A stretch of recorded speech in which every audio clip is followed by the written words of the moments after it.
Old Trafford မှာပိတ်သက်တွေရဲ့ emotional ကို changes ဖြစ်သွားစေခဲ့တာက Fulham အသင်းရဲ့ကစားသမား Kevin နဲ့ United ကစားသမား Benjamin Sesko တို့ကြောင့်ဖြစ်တယ်။United တို့ 2-0 နဲ့အနိုင်ရရှိသွားမယ်လို့ထင်ခဲ့ရပေမဲ့ဒါ Harry Maguire ရဲ့ area ထဲမှာ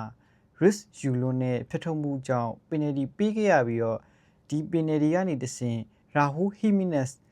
အဆုံးသက်ပြီးတော့ Fulham အသင်းဒါခြေပါကိုတကူပြန်ရရှိခဲ့တယ်။တစ်ဖက်မှာလည်းဒါ Marco Silva ရဲ့လူစားလဲကောင်းမွန်မှုတွေကြောင့် Fulham တို့ momentum တစ်ခုရခဲ့ပြီးတော့ United ရဲ့ခံစီကိုတောက်လျှောက်ဖိအားပေးပြီးတော့ဒါ area ထိပ်ကနေပဲဒါ Fulham ကစားသမား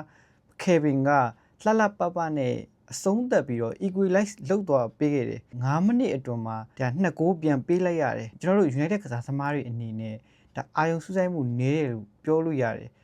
အကယ်၍ Benjamin Sesko ဒါအနိုင်ကိုမသွန်းပေးခဲ့နိုင်ဘူးဆိုရင် United ကစားသမားတွေနဲ့ဒါ Michael Carrick အပေါ်မှာကျွန်တော်တို့မျှော်လင့်ချက်တွေကဒီချိန်မှာအနည်းငယ်ပြောင်းလဲနေနိုင်တယ်ဘယ်လိုပဲဖြစ်ဖြစ် Michael Carrick အနေနဲ့လိုအပ်နေတဲ့အနိုင်3မှတ်နဲ့ဒါအဆင့်လေးကိုရပ်တည်နေနိုင်ဖို့အတွက်ဒါအနိုင်ရလက်ပုံဖော်ပေးနိုင်ခဲ့တယ်နောက်တစ်ချက်ထည့်ပြောရမှာကအသက်33နှစ်နဲ့နောက်ဆုံးရာသီမှာအသင်းကိုဒါ impact ဖြစ်နေစေဖြစ်တဲ့ကျွန်တော်တို့ရဲ့တန်ကြီးနဲ့